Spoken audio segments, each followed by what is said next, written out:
Hello friends, comics world में आपका स्वागत है। आज हम आपके लिए लेकर आए हैं हास्य कलाकार बाकेलाल की एक हास्य कॉमिक्स अप्सरा की आँखें। तो चलिए शुरू करते हैं नए पाठकों के लिए। बाकेलाल बचपन में बहुत ही शरारती था। एक दिन उसने भगवान शंकर और पार्वती को मांस का अर्घ पिला दिया, जिससे क्रोधित होकर शंकर भगवान ने उसे शाप दे दिया। परंतु फिर शीघ्र ही शांत होकर अपने शाप का असर कम कर दिया। अब बाकेलाल जिसका भी बुरा सोचता उसका भला हो जाता और उससे बाकेलाल को भी लाभ होता। बाकेलाल का उद्देश्य है विशालगढ़ का राजा बनना, किंतु राजा विक्रम सिंह को गद्दी से हटाए बिना ये संभव नहीं। बाकेलाल का मस्तिष्क हर क्षण उसे अपने रास्ते से हटाने की नई नई योजनाएं बुनता रहता है। काश कोई ऐसा बाण मुझे मिल जाए जो चले तो सीधा उस मनहूस मुच्छड़ राजा विक्रम सिंह की छाती को भेद दे, ताकि मैं विशालगढ़ का राजा बन सकूं। अचानक बाकेलाल ठिठक कर रुक गया। हे रूपसी, मुझे तुम्हारे रूप सौंदर्य ने वशीभूत कर दिया है। मैं आज और अभी तुमसे विवाह करना चाहता हूँ, किंतु मैं एक ऋषि पुत्र से विवाह कैसे कर सकती हूँ? मैं सौंदर्य की देवी पुत्री अप्सरा हूँ।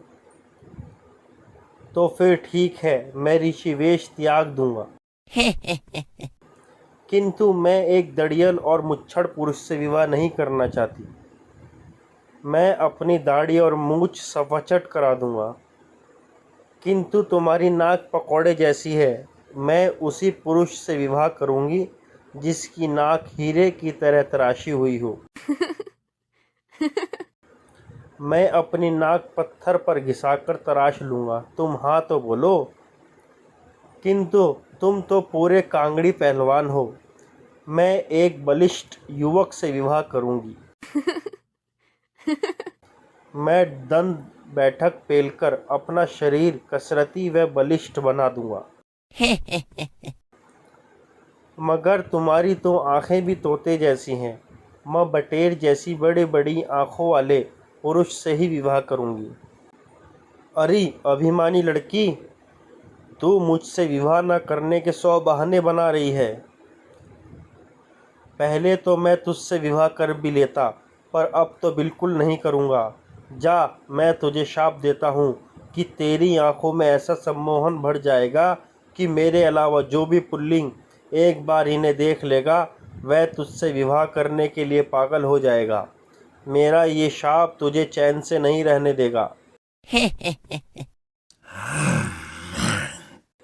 नहीं, ऋषिपुत्र वहाँ नहीं रुका, किंतु सोचते सोचते बाकेलाल एकाएक प्रसन्नता से उछल पड़ा।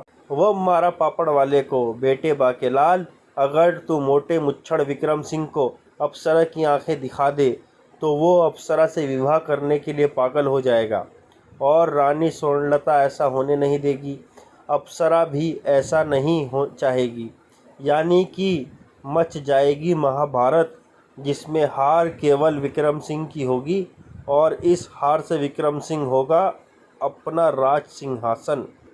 ऐसा विचार मन में आते ही बाकेलाल सिंह की तरह ऋषिपुत्र के शाप के भय से चकरा कर गिरती अप्सरा पर झपटा और अब मैं इसे कहीं नहीं जाने दूंगा। चल बेटा बाकेलाल, भाग महल की ओर। अब ये बोरी मैं मुच्छड़ के सामने पहुंचकर ही खोलूंगा। जल्दी। अरे बाकेलाल, आओ आओ। महाराज, आपके लिए एक बड़ी शानदार वस्तु लाया हूँ। तो फिर जल्दी से दिखाओ। जल्दी से दिखाने के लिए ही तो भागा चला आ रहा हूँ। बोरी का मुंह खुलते ही, अरे इसमें तो कन्या है। कन्या नहीं महाराज, ये अप्सरा है। मैं इसे होश में लाता हूँ। आह ग्लुप। महाराज, ये आंखें खोल रही है। आप इसके सामने रहिएगा और पलकें मत झपकाइएगा। अप्सरा होश में आ रही थी। अप्सरा ने जैसे ही आंखें खोली कि आह, अति सुंदर। ऋषि पुत्र के शाप के कारण ये मुझ पर मोहित हो गया।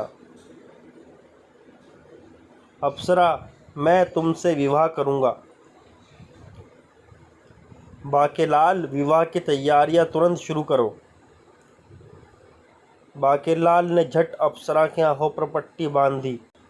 ये पट्टी मत उतारना अप्सरा, अन्यथा किसी और की निगाहें भी तुमसे मिल जाएंगी। बाकेलाल, समय व्यर्थ मत करो।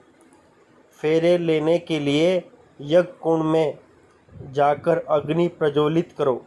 चलते रहने दो। चलो रहने दो, मशाल जलाकर ही ले आओ। मैं मशाल के चारों ओर इसके साथ 7 फेरे ले लूँगा। बाकेलाल तेजी के साथ कक्ष से बाहर निकला। बेटे मुच्छड़, ये विवाह हो गया तो मेरी योजना का कबाड़ा हो जाएगा। मैं मशाल लेने नहीं बल्कि महारानी को सब कुछ बताने जा रहा हूँ। महारानी जी, गजब हो गया। महाराज दूसरा विवाह कर रहे हैं क्या? इस उम्र में उन्हें लड़की कौन दे रहा है? झूला रोको। महाराज ने मशाल की अग्नि के इर्द गिर्द 7 फेरे लेने के लिए मुझे फौरन मशाल लाने को कहा। अब आप मुझे बताएं कि मैं क्या करूं। मशाल लेकर मैं जाऊंगी। मैं देखती हूँ कि ये विवाह कैसे हो। और कहाँ है वो दुष्टा डायन चुड़ैल जो मेरी सौत बनना चाहती है? अरे रानी, मशाल लेने के लिए तो मैंने बाकेलाल को कहा था। खैर, कोई भी लाए, मशाल तो आ गई ना। जल्दी से मशाल को लेकर हमारे बीच में खड़ी हो जाओ ताकि हम दोनों पवित्र अग्नि के फेरे ले सकें। इस मशाल से मैं अपनी सौत की चिता जलाऊंगी। इसके स्थान पर मैं होती तो मैं भी यही करती। अप्सरा हाथ छुड़ाकर भागी। छोड़ो मेरा हाथ।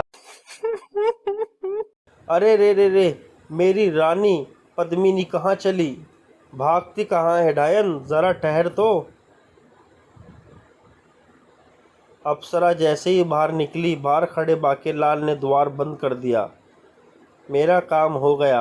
अब इसे महल से भगाना मेरा दूसरा काम है।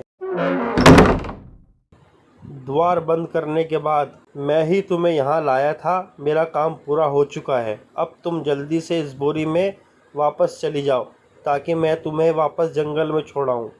किंतु तुम मुझे यहाँ क्यों लाए थे दुष्ट? शायद तुम्हें यह रहस्य पता चल गया था कि मेरी आंखों में किसी को भी दीवाना कर देने का सम्मोहन भर गया है। जल्दी बताओ, अन्यथा मैं तुम्हें शाप दे दूंगी।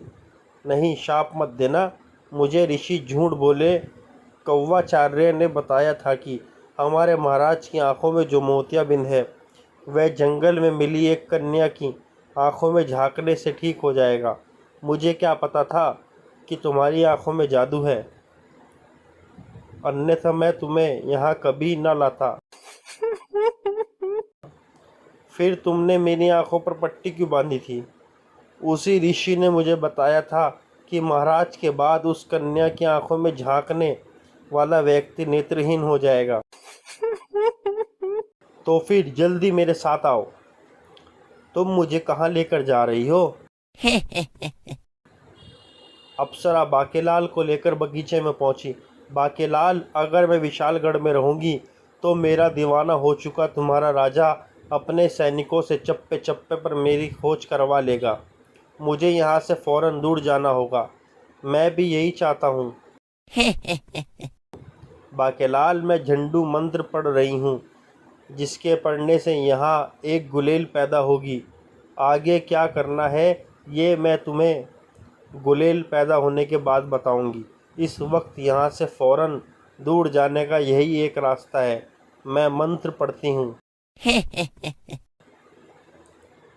झंडू बाम पीड़ा हारी बाम, सर्दी सरदत पीड़ा को पल में दूर करे। झंडू बाम झंडू बाम। गुलेल प्रकट हो गई अप्सरा। सुनो बाकेलाल, ये चमत्कारी गुलेल है। इस गुलेल से दुनिया के किसी भी कोने में पहुंचा जा सकता है। मैं इस पर बैठती हूँ, फिर बैठते ही तुम विशालगढ़ के वन का नाम लेकर इसे चला देना, क्योंकि फ़िलहाल मेरी मंजिल विशालगढ़ का वन ही है। विशालगढ़ का नाम लूँगा तो मोटा इसे वहाँ से भी ढूंढ लेगा। मैं सीधे स्वर्ग में इंद्र के दरबार का नाम लेता हूँ, ताकि ये सीधी वहीं जाकर गिरे और फिर विक्रम सिंह इसे कभी ना ढूंढ पाए और इसकी याद में पागल हो जाए। ए चमत्कारी गुलेल, ले जा इसे सीधे स्वर्ग में, इंद्र के दरबार में। अरे ये क्या, मैं जंगल की ओर जाने के स्थान पर नभ की ओर क्यों जा रही हूँ? ओह, चमत्कारी गुलेल गायब हो गई, पर मेरा काम हो गया। चलकर देखूं कि महाराज का क्या हाल है। बाकेलाल, द्वार खोलो, कोई है? खबरदार, कोई द्वार न खोले। बाकेलाल जी, अच्छा हुआ जो आप आ गए। भीतर से महाराज कह रहे हैं कि द्वार खोलो, किंतु महारानी जी द्वार खोलने से मना कर रही है। समझ में नहीं आता कि द्वार खोले या नहीं। बाकेलाल ने द्वार खोला। अप्सरा कहाँ गई? महाराज, वो तो चली गई। चलो, अच्छा हुआ। संतोषी माता ने मेरी सुन ली। मैं तो चली उनके गुड़ चने का भोग लगाने। जय संतोषी माँ, परंतु मेरी पुकार ईश्वर ने नहीं सुनी। सैनिकों, जल्दी जाओ, महल का चप्पा चप्पा छान मारो, अभी वो अधिक दूर नहीं गई होगी। मेरी अप्सरा को ढूंढ कर लाओ। महाराज, एक कन्या के लिए इतनी दीवानापन उचित नहीं। बाकेलाल, अप्पा उसके बिन नहीं रह सकते। सोनलता का थोपड़ा देखकर अब मुझे उबासी आने लगी है। क्या तुम चाहते हो कि मैं अपना शेष जीवन उबासियाँ लेने में बिता दूं? हरगिज़ नहीं। 2 घंटे बाद महाराज, अप्सरा का महल के आसपास कहीं नहीं मिली। वो अब कहीं नहीं मिलेगी। बाकेलाल, सेनापति को बोलो कि नगर का चप्पा चप्पा छान मारे, मैं अप्सरा को ढूंढकर मेरे पास लाए। अगर अप्सरा मुझे शीघ्र नहीं मिली तो मैं रो रो कर अपनी जान दे दूंगा। वही तो मैं चाहता हूँ। इस बार मेरी योजना सफल होकर रहेगी। थोड़ी देर बाद, महाराज, नगर का भी चप्पा चप्पा छान मारा है, पर अप्सरा कहीं नहीं मिली। किंतु आप भूमि पर बैठकर क्या बना रहे हैं महाराज? बाकेलाल, तुम नहीं समझोगे, ये मेरी अप्सरा है। हाय, बड़ी मुश्किल है। खोया मेरा दिल है, खोई मेरी अप्सरा है, कोई उसे ढूंढ के लाए ना। योजना सफल हो रही है, मोटा पागल हो रहा है। बाकेलाल, मैं खुद उसे ढूंढने जाता हूँ, किंतु आप उसे कहाँ ढूंढेंगे? नदियों में, झरनों में, पहाड़ों में, वनों में, रेगिस्तान में, हर जगह। ये आप क्या कह रहे हैं महाराज? कुर्ता क्यों फाड़ रहे हैं? मैं आ रहा हूँ मेरी लैला। हाय, मैं तेरा मजनू बन जाऊंगा कुर्ता फाड़ के, मैं लैला लैला चिल्लाऊंगा कुर्ता फाड़ के। कुर्ता फाड़ के, कुर्ता फाड़ के, कुर्ता फाड़ के, होए होए। हाय, मैं मर गई, इन्हें क्या हो गया? इन पर अप्सरा की आंखों का जादू चल गया है महारानी जी। इस जादू को काटने के लिए मैं कोई न कोई जुगाड़ करता हूँ। बाकेलाल, महाराज को रोको। सेनापति, तुम सैनिक लेकर महाराज के पीछे जाओ, क्योंकि महाराज अब किसी के रोके रुकने वाले नहीं हैं। हाय अप्सरा, तू कहाँ है? अप्सरा सीधी आकर गिरी इंद्र के दरबार में। अरे, इंद्र के दरबार में आने का ये कौन सा तरीका है? हे प्रभु, ये मैं कहाँ आ गई? ये स्वर्ग है। इस समय तुम इंद्र के दरबार में हो। नहीं, मेरी आंखों में मत देखना। उफ! स्वर्ग के राजा इंद्र पर भी चल गया था अप्सरा की आंखों का जादू। अति सुंदर, अति उत्तम, अपूर्व सुंदरी हो तुम। हम तुमसे इसी क्षण विवाह करेंगे।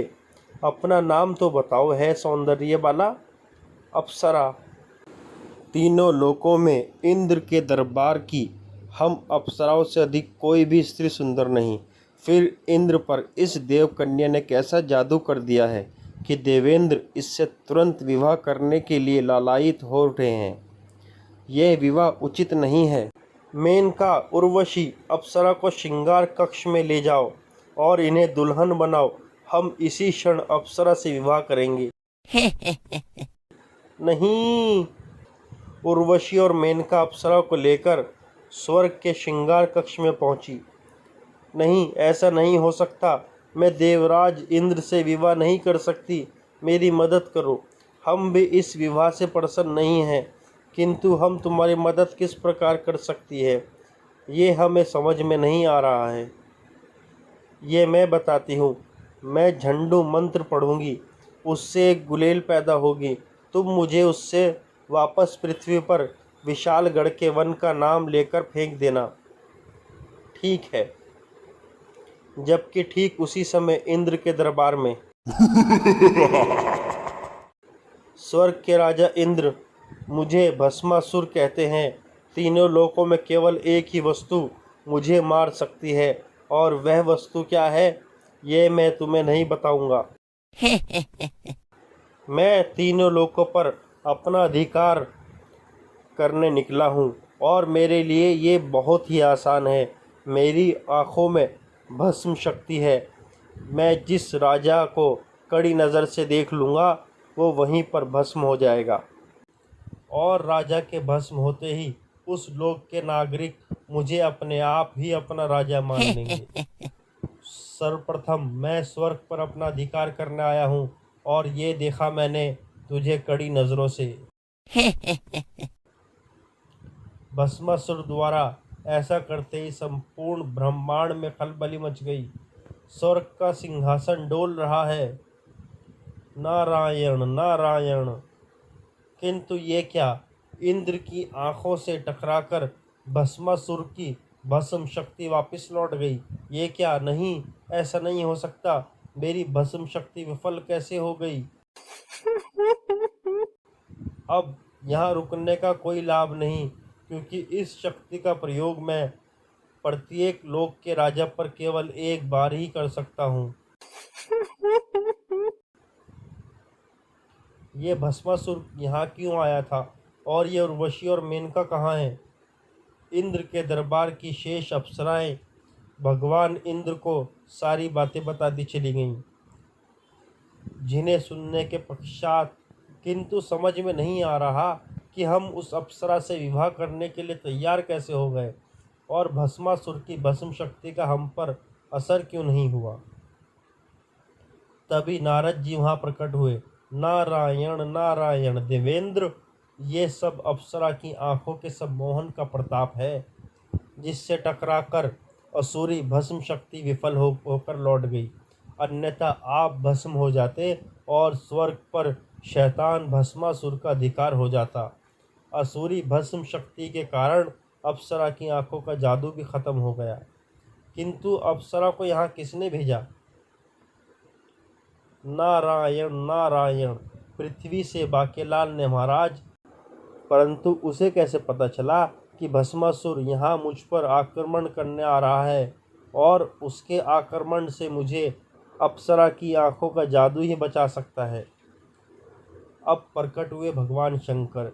इस रहस्य को समझने की चेष्टा आप मत करें देवेंद्र। केवल इतना समझ लें कि मेरा भक्त बाकेलाल जो करता है अपने लाभ के लिए करता है, किंतु उससे दूसरों का लाभ हो जाता है। फिर भी मैं बाकेलाल से प्रसन्न हूँ। उसे एक बार भेंट अवश्य करूँगा। उर्वशी और मेनका ने आकर दी अप्सरा के पृथ्वी पर वापस चले जाने की सूचना। बाकेलाल, महाराज की आंखों पर हुए सम्मोहन का हल मैंने ढूंढ लिया है। हल है खजूरी बूटी। जल्दी से जाओ और खजूरी बूटी लेकर आओ। राजवैद्य से खजूरी बूटी के विषय में पता करने के पश्चात बाकेलाल वन की ओर चल पड़ा। खजूरी बूटी लाए मेरी जूती। तभी, ओह ये क्या, ये तो अप्सरा है जिसे मैंने इंद्र के दरबार में भेज दिया था। अप्सरा का जादू बाकेलाल पर भी चल गया। अप्सरा, अब मैं तुमसे अतिशीघ्र विवाह करूंगा। नहीं, मैं तुमसे विवाह नहीं कर सकती। मैं केवल उसी से विवाह करूंगी जिसकी आंखें बटेर जैसी बड़ी बड़ी हों। मैं अपनी आंखें बटेर से भी बड़ी कर लूँगा। तो फिर पहले जाकर अपनी आंखें बड़ी कर लो, फिर मेरे पास विवाह का प्रस्ताव लेकर आना। किंतु अप्सरा, तुम मुझे छोड़कर मत जाना। मैं तुम्हारे लिए यहाँ एक कुटिया का निर्माण कर देता हूँ।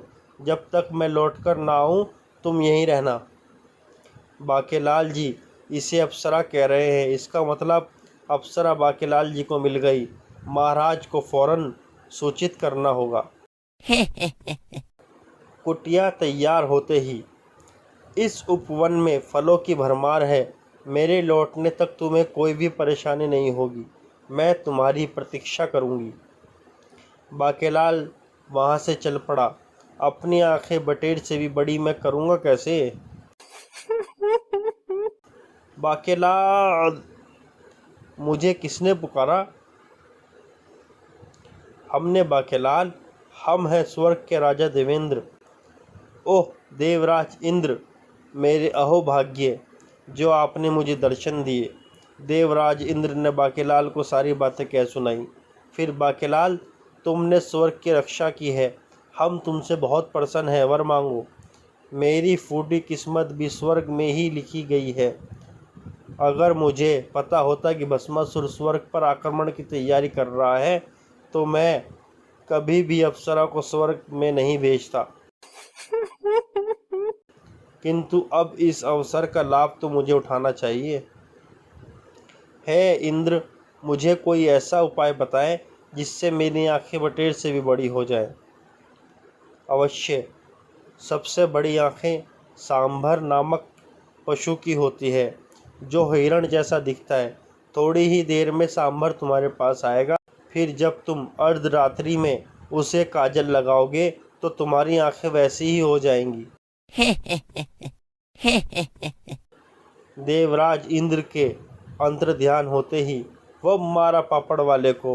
इसके बाद अप्सरा को मुझसे विवाह करने से कोई आपत्ति नहीं होगी। बाकेलाल, मैं आ गया बाकेलाल। अरे सांभर आ गया। इसकी आंखें तो सचमुच बहुत ही बड़ी व सुंदर हैं। चल भाई, कुटिया चले। अर्धरात्रि को मैं तुझे अपने हाथों से काजल लगाऊंगा।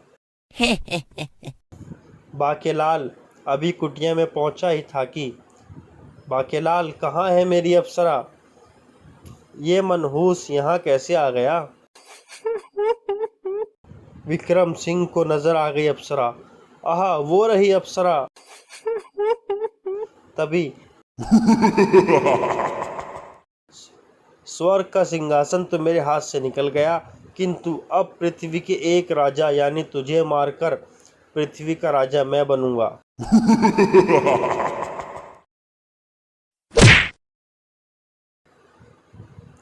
भस्मासुर की भस्म शक्ति से अब तू नहीं बचेगा राजा विक्रम सिंह। ये तो वही भस्मासुर है जिसके विषय में देवराज इंद्र बता रहे थे। अरे ये क्या, आए राजा विक्रम सिंह से भी टकरा कर लौट गई मेरी भस्म शक्ति। यानी कि अब मैं पृथ्वी का राजा भी नहीं बन सकता। मुच्छड़ की आंखों में मौजूद अप्सरा की आंखों के जादू ने भस्मासुर की भस्म शक्ति को काट डाला, अन्यथा मुच्छड़ भस्म हो जाता।